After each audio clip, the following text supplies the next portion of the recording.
Hi విఎల్ మహం welcome back to our channel. చిక్కుడుకాయలతో నిలవ పచ్చడి చేశానండి. ఇలా సంవత్సరం అంతా నిలవ ఉంటుంది. ఎంతో రుచిగా ఉంటుంది. మీరు ట్రై చేసి చూడండి. ఇది ఎలా పెట్టానో కొలతలు మీకు చెప్తాను. వీటికి కనుపు చిక్కుడు తీసుకుంటే విత్తనాలు బాగా ఉంటాయి. ఇంకా నాటు రకం చిక్కుడు ఏవైనా సరే గింజలున్నవి తీసుకొని ఫ్రెష్గా కడిగి ఆరబెట్టాలి. వాటిపైన పీచు లేకుండా అర కేజీ చిక్కుడుకాయ, చింతపండు 50, కారం 50, ఉప్పు 100 గ్రాములు, నూనె పావు, 50 గ్రాములు వెల్లుల్లిపాయలు, 1 స్పూన్ జీలకర్ర మెంతుల పొడి, ఇంగువ 2 స్పూన్లు, పోపు దినుసులు. ఇలా చిక్కుడుకాయల పైన ఉన్న పీచంతా తీసేయాలి. కడిగి ఆరబెట్టిన తర్వాత వీటిని ఇలా రెడీ చేసి పెట్టుకోవాలి. ఇలా తాజాగా ఉన్న చిక్కుడుకాయలు అయితే బాగుంటాయండి.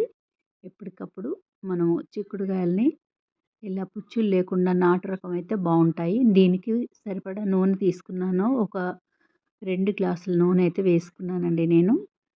మన ఇష్టం. ఇంకా నూనె అనేది పచ్చట్లో వేయాల్సిన అవసరం లేదు. ఎక్కువగా కొంచెం తాలింపు పెట్టుకుంటే సరిపోతుంది. వీటిని ఒక మందపాటి కుక్కర్ తీసుకున్నాను. దాంట్లోనే కూరలాగానే మనం ఉడికించుకోవాలి. ఈ నూనె వేసుకొని 2 గ్లాసుల నూనె వేసుకొని అర కేజీ చిక్కుడుకాయలు వేసుకున్నాను. వీటిని మూత పెట్టాలి. ఉప్పు పసుపు వేసి కొద్దిగా పసుపు వేసుకున్నాను. ఉప్పు వేయలేదు. అయినా సరే ఇలా కలుపుతూ ఉంటే మూత పెట్టేసి అప్పుడప్పుడు మధ్య మధ్యలో కలుపుతూ ఉంటే బాగా ఉడికిపోతాయి. ఇంకా చింతపండు కూడా నీళ్ళలో నానబెట్టేసుకున్నాను. గుజ్జులా తీసుకున్నాను. చింతపండు మొత్తం ఇలా మనం గుజ్జు తీసేసి రెడీ చేసుకోవాలి.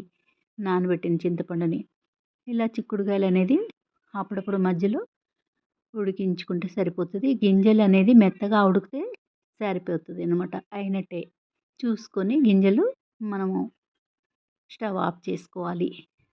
మెత్తగా అయిపోతే సరిపోతుంది. నేను ఇంకా కొంచెం గట్టిగా ఉంది, అందుకని కాసేపు ఉంచుతున్నాను.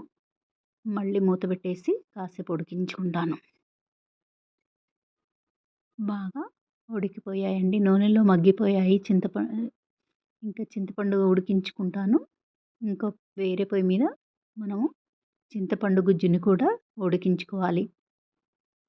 చిక్కబడేంత వరకు ఇలా స్టవ్ పై ఉడికించుకోవాలి. కొద్దిగా పసుపు వేసాను. నూనె కూడా వేసుకున్నాను కొద్దిగా. ఇంకా సాల్ట్ కూడా వేసుకున్నాను. సాల్ట్ మొత్తము మనం ఎంత సాల్ట్ ఉందో అంత ఇందులోనే వేసుకోవాలి. ఇది ఉడికించుకునే ముందు ఇంకా స్టవ్ పై అది ఉడుకుతుండగా వెల్లుల్లిపాయలు రెడీ చేసుకున్నాను. కారం కూడా బౌల్లోకి తీసుకున్నాను. ఇలా కారం కూడా తీసుకున్నానండి. ఈ కొలత ప్రకారం తీసుకుంటే మనకి పచ్చడి పాడవకుండా ఉంటుందండి. ఇంకా రుచి కూడా బాగుంటుంది. మెంతుల పొడి, జీలకర్ర మెంతుల పొడి వేసుకున్నాను. వేయించిన జీలకర్ర మెంతుల పొడి, ఇంకా వెల్లుల్లిపాయలు కచ్చా పచ్చా దంచినవి కూడా ఇందులో వేసుకుంటున్నాను. ఉప్పు చింతపండు పులుసులోనే వేసుకున్నాము కాబట్టి దీంట్లో వేయాల్సిన అవసరం లేదు. ఇవి మొత్తం కలుపుకొని ఇలా బాగా కలిపితే ఈ ఫ్లేవర్ అంతా పచ్చళ్ళలోకి వచ్చేస్తుంది కారానికి బట్టి. నేనైతే 3 మ్యాంగో కారం తీసుకున్నానండి. మరీ ఎక్కువగా కారం పిల్లలు తినరు కాబట్టి మేము పచ్చడి చేసినా కూడా 3 మ్యాంగో పచ్చడి కారమే తీసుకుంటాను. మన ఇష్టము. ఏదైనా సరే పర్వాలేదు అనుకోండి. మీకు అందుబాటులో ఉన్నది తీసుకోవచ్చు. చింతపండుని ఇలా ఉడికించుకోవాలి. గుజ్జులా చేసిన చింతపండుని తక్కువ మంటలో ఉడికిస్తూ ఉండాలి. ఇంకా జీలకర్ర, ఆవాలు, ఎండుమిర్చి కూడా తీసుకున్నాను. ఇంగువ కూడా తీసుకున్నాను. స్టవ్ పై చిన్న పాన్లో నూనె వేసుకొని ఇలా పోపు దినుసులన్నీ వేయించుకొని స్టవ్ ఆఫ్ చేశాక ఇంగువ కూడా వేసుకున్నానండి. స్టవ్ ఆఫ్ చేసేసిన తర్వాత ఇది ఇంగు వేసిన తర్వాత ఈ పోపుని చల్లారనివ్వాలి కొద్దిగా. అప్పుడే మనకి కారంలో వేసినప్పుడు కారం మాడిపోకుండా ఉంటుంది. వేడి వేడిగా ఉన్న నూనె వేయకుండా ఈ తాలింపు అనేది చల్లారనివ్వాలి. ఇలా పక్కకు పెట్టేసాను తాలింపుని. లాస్ట్‌కి ఇంగువ వేసి అలా ఉంచేసాను పక్కకి.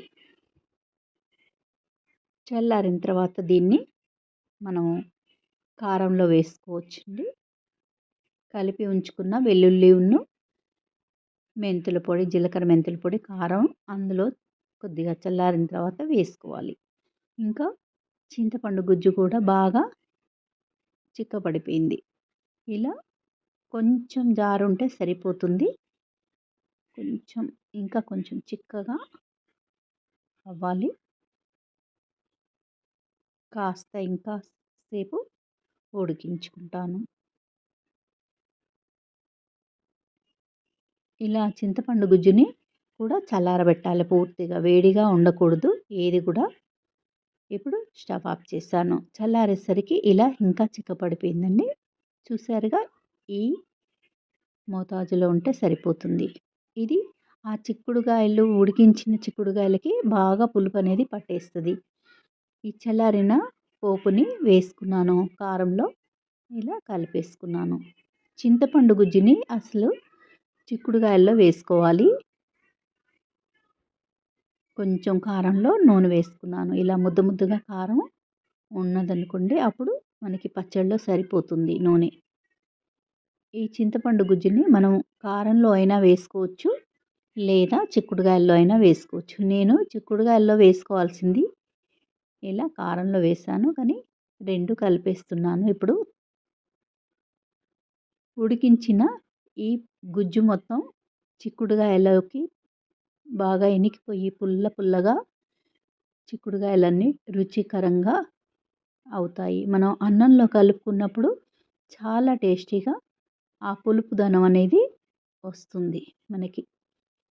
ఇలా మొత్తము ఈ మసాలా కారమును ఈ చింతపండు పులుసు మొత్తం కలిసేటట్టుగా కలుపుకోవాలి. నేను ఇలా మొత్తం కలుపుకొని మళ్ళీ మరునాడు కూడా అన్నంలో కలుపుకొని మనం చూస్తే కనుక మనకి ఉప్పు, కారం, పులుపు అన్నీ సరిపోయాయనుకోండి, ఒకరోజు తర్వాతనే మనం బాటిల్లోకి తీసుకోవాలి. బాగా కలుపుకోవాలండి. ఇది కారం కలిసేటట్టుగా నేను ఒక సర్వింగ్ బౌల్లో తీసుకున్నాను కదా, దీన్ని బాగా కలిపిన తర్వాతనే జార్లోకి షిఫ్ట్ చేస్తాను. ఈ పచ్చడి నేను ప్రతి ఇయర్ పెడుతూనే ఉంటాను. బాగుంటుందండి, చాలా టేస్టీగా ఉంటుంది. మా పిల్లలకు కూడా బాగా నచ్చిందండి. ఇలా పచ్చడి మొత్తం కారం కలిసేటట్టు కలుపుకొని బాటిల్లోకి తీసుకున్నాను. మీరు కూడా ట్రై చేసి చూడండి. ఈ కొలతలైతే పక్కా అండి. మీరు ఒక హాఫ్ కేజీ కానీ, పావు కేజీ కానీ పెట్టి ట్రై చేసి చూడండి.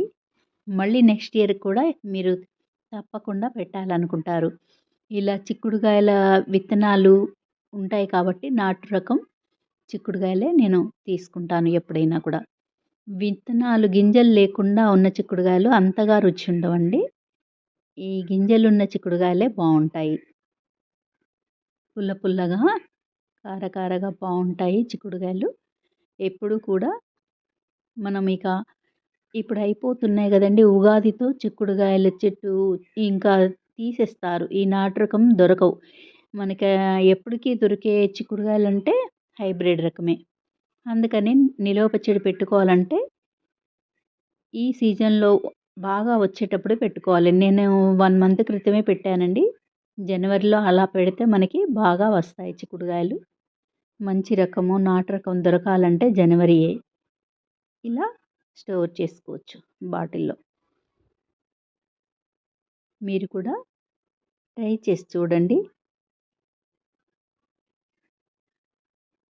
ఇంకా ఇలాగే